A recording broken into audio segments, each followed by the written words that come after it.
अहमदाबाद में air India के crash को लेकर के कुछ तथ्य अब सामने आ रहे हैं। अब ये कहना ज़रूरी है कि फ्लाइट का जो ब्लैक बॉक्स है वो रिकवर तो हुआ है बट उसको अभी डिकोड नहीं किया गया है, उसको एनालिसिस नहीं किया गया है और ना ही जो कॉकपिट वॉइस रिकॉर्डर होता है उसकी रिकॉर्डिंग्स हमारे सामने आई हैं। लेकिन 5 ऐसे फैक्ट्स हैं जो अब हमारे सामने हैं और उन्हीं के बेसिस पे हम एनालिसिस कर सकते हैं अभी इस वक़्त। ऑफ कोर्स एनालिसिस जैसे-जैसे फैक्ट आएँगे बदलता रहेगा।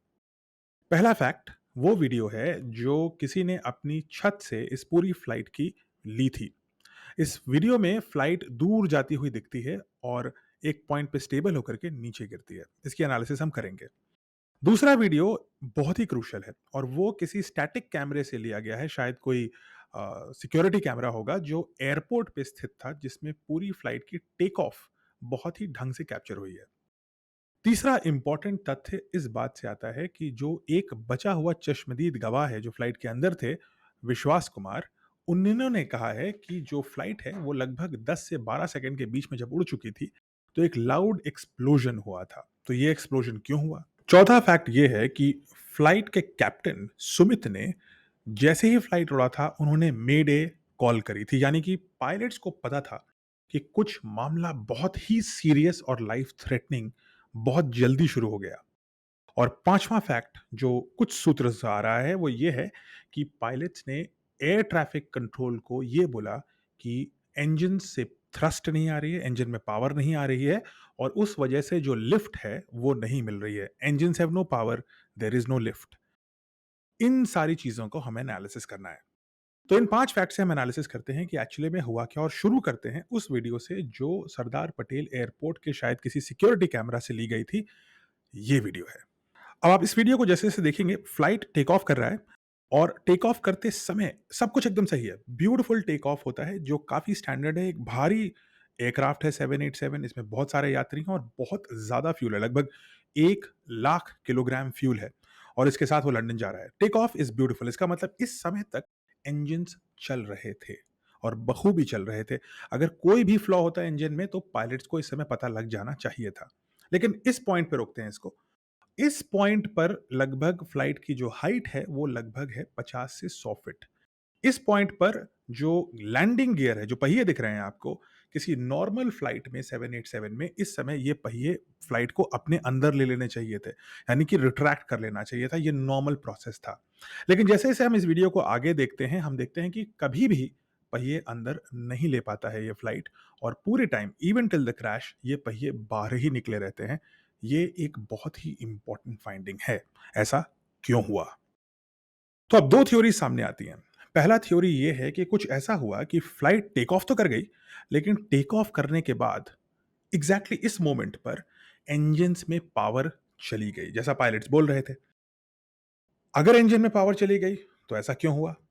और दूसरी थ्योरी ये है कि इंजन में पावर नहीं गई, फ्लाइट कॉन्फ़िगरेशन में कुछ प्रॉब्लम थी।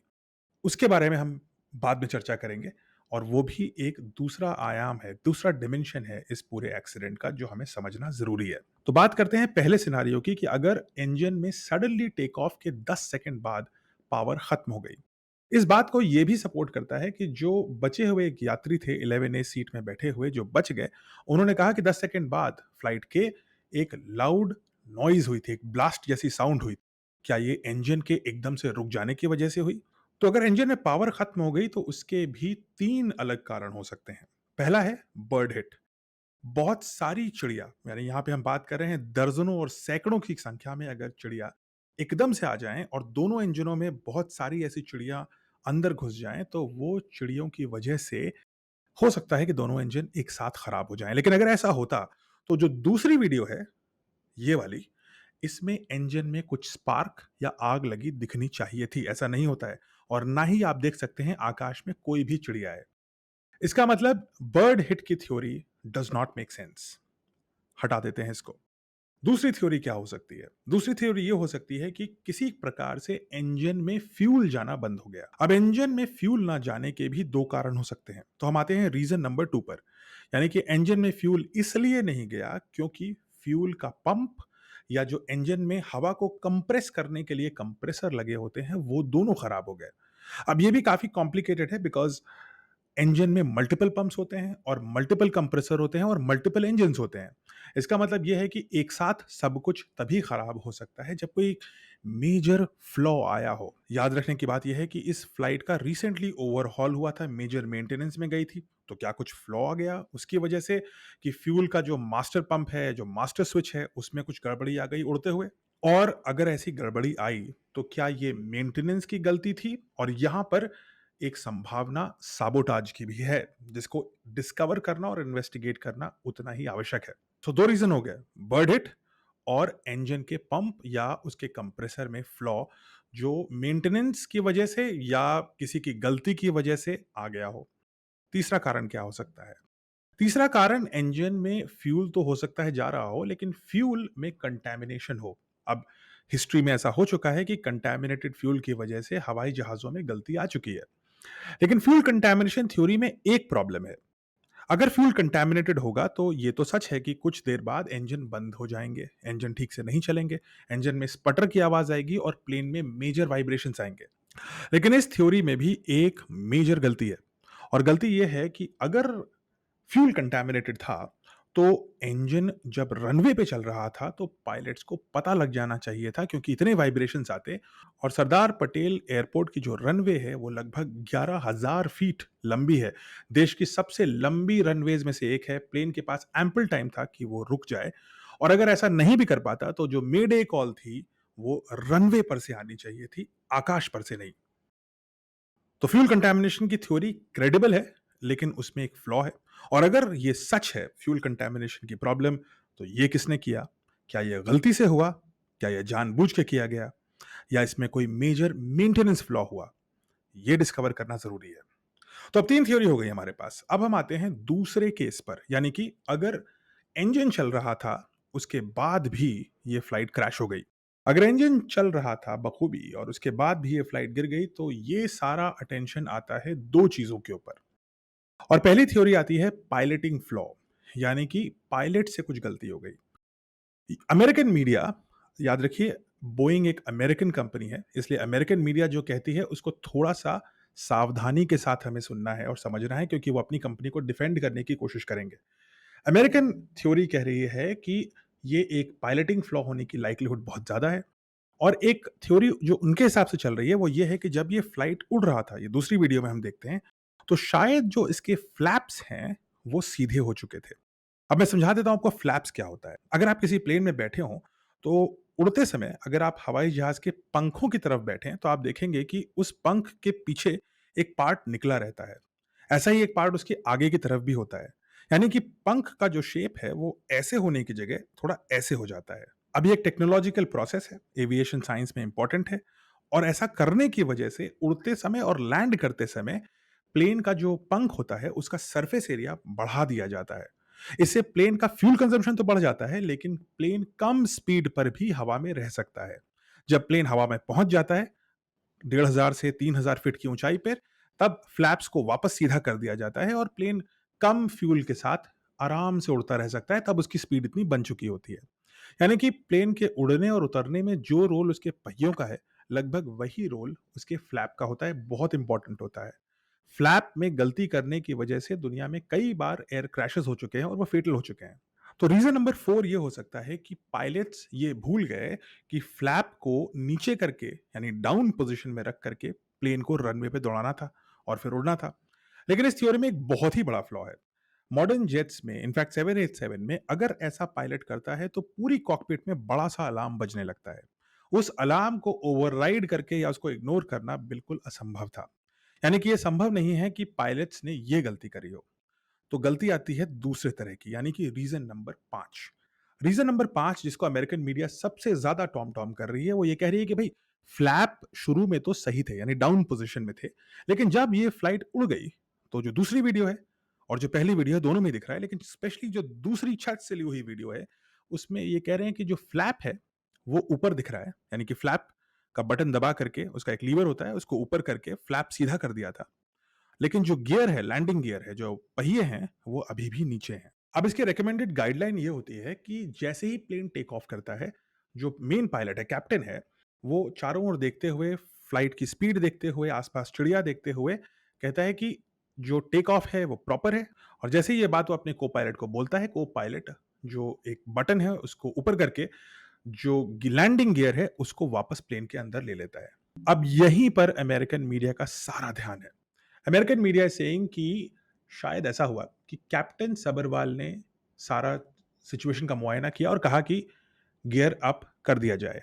और जो हमारे को पायलट थे वहां पर, क्लाइव, वो भी एक इंडियन है, उन्होंने गियर अप करने की जगह गलती से फ्लैप अप कर दिया, यानी कि फ्लैप को सीधा कर दिया। जैसा ही ऐसा हुआ, एग्जैक्टली इस पॉइंट पे गियर अप नहीं हुआ, फ्लैप सीधे हो गए। इसकी वजह से प्लेन का जो लिफ्ट था, वो विंग का शेप चेंज होने की वजह से नीचे आने लगा और प्लेन में इतनी स्पीड नहीं थी कि वो लिफ्ट ले पाए और इस वजह से प्लेन ऑन रहते हुए, इंजन काम करते हुए, प्लेन में एक स्टॉल यानी कि फॉल आ गया और प्लेन ऐसे करके गिर गया। अब ये थ्योरी अमेरिकन मीडिया प्रमोट कर रही है, लेकिन इसमें भी एक फ्लॉ है। और फ्लॉ ये है कि मैं आपको दिखाऊंगा 787, इसी एयरक्राफ्ट का कॉकपिट। कॉकपिट यानी जहां से प्लेन चलता है। और यहां पे मैं आपको तीन चीजें दिखाता हूं। पहला, इंजन कंट्रोल कहां से होता है। इंजन कंट्रोल इस लीवर से होता है। इसको ऊपर और नीचे खींचने से इंजन में ज्यादा फ्यूल या कम फ्यूल हो सकता है, जिससे प्लेन की पावर चेंज होती है। गलती से कोई इसको पीछे नहीं खींच सकता, ये पॉसिबल नहीं है। ये पायलट्स एक्सपीरियंस्ड हैं, हजारों घंटे का एक्सपीरियंस है। अब बात करते हैं फ्लैप और गियर की। गियर यहां से बदलता है और फ्लैप यहां से सीधे किए जाते हैं। आप देख सकते हैं कि गियर को चेंज करने वाला, लैंडिंग जो व्हील्स हैं उनको चेंज करने वाला जो बटन है, वो ना सिर्फ फ्लैप को चेंज करने वाले बटन से काफी दूर है, अलग अलग साइड पर है, बल्कि उनका जो शेप और उनका जो इक्विपमेंट का जो ऑपरेट करने का तरीका है वो दोनों अलग है। ये मानना मुश्किल है कि कैप्टन सबरवाल या इवन को पायलट क्लाइव, जिनके हजारों घंटे का एक्सपीरियंस है इस प्लेन को उड़ाने का, इतनी बड़ी गलती कर सकते हैं कि फ्लैप और गियर के बटन के बीच का अंतर ना पता कर पाए। इसका मतलब इस थ्योरी में भी एक मेजर मेजर फ्लॉ है और यह अजम्पशन है कि भारतीय दो पायलट इतनी छोटी सी चीज के बीच में अंतर नहीं कर पाए, और ऐसे पायलट जो इंटरनेशनल फ्लाइट्स उड़ा रहे थे, हजारों घंटे उड़ा रहे थे।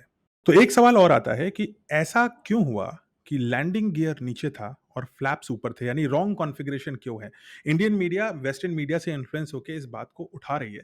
इस बात में एक जायज़ सवाल भी है, उसको हम नज़रअंदाज नहीं कर सकते कि कॉन्फ़िगरेशन तो गलत लग रहा है। लेकिन ऐसा भी हो सकता है कि कॉन्फ़िगरेशन डेलिबरेटली पायलट्स ने फ्लैप को ऊपर कर दिया हो, क्योंकि जब उनको लगा हो कि इंजन में पावर नहीं आ रही है और लिफ्ट नहीं आ रही है, तो ड्रैग को कम करने के लिए, यानी एयर रेजिस्टेंस को कम करने के लिए, उन्होंने डेस्परेटली फ्लैप को ऊपर कर दिया। और यह भी संभव है कि जब प्लेन गहरी मुसीबत में फंस गया था, उस समय लैंडिंग गियर पे ध्यान देना का टाइम उनके पास नहीं था। याद रखिए, महज 15 से 30 सेकंड के बीच में ये सब कुछ हो जाता है। और लैंडिंग गियर नीचे रहने की वजह से कभी-कभी जब प्लेन क्रैश करता है तो उसको एक कुशन मिल जाता है। अनफॉर्चुनेटली यहाँ पे ऐसा नहीं हुआ, क्योंकि प्लेन किसी खेत या किसी रनवे पे नहीं गिरा, प्लेन एक बिल्डिंग में जाके लड़ गया, जिसकी वजह से जो लोग बिल्डिंग में थे उनकी भी जान गई और जो लोग प्लेन के अंदर थे उनमें से एक छोड़ करके सबकी जान गई। इस वीडियो के अंत में ये भी जानना ज़रूरी है कि हमारा डेटा अभी बहुत ही लिमिटेड है। सिर्फ 5 फैक्ट्स पे हमने इस पूरी थ्योरी को बनाया। आने वाले समय में जल्दी ही हमारे पास ब्लैक बॉक्स और फ्लाइट रिकॉर्डिंग आ जाएगी, जिससे ये पता लग जाएगा कि एग्जैक्ट प्रॉब्लम क्या हुई। तो इस वीडियो को देखने के बाद आपको क्या लगता है, इनमें से कौन सी थ्योरी सबसे ज्यादा वाजिब लग रही है?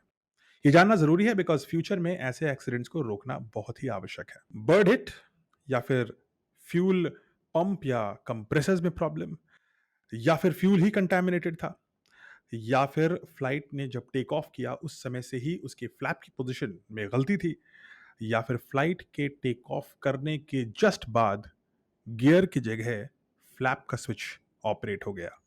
और ऑफ कोर्स इस वीडियो में वो सभी लोग जिनके परिवार वालों की मृत्यु हुई है, उन सब के लिए संवेदनाएं, और उन डॉक्टर्स के लिए भी संवेदना जो सिर्फ मेस में खाना खा रहे थे, पढ़ाई करते थे, स्कॉलरशिप्स पे थे, गरीब गरीब घरों से थे, और उनकी मेस में ये प्लेन जा घुसा और उस एक्सीडेंट में वो भी चपेट में आ गए।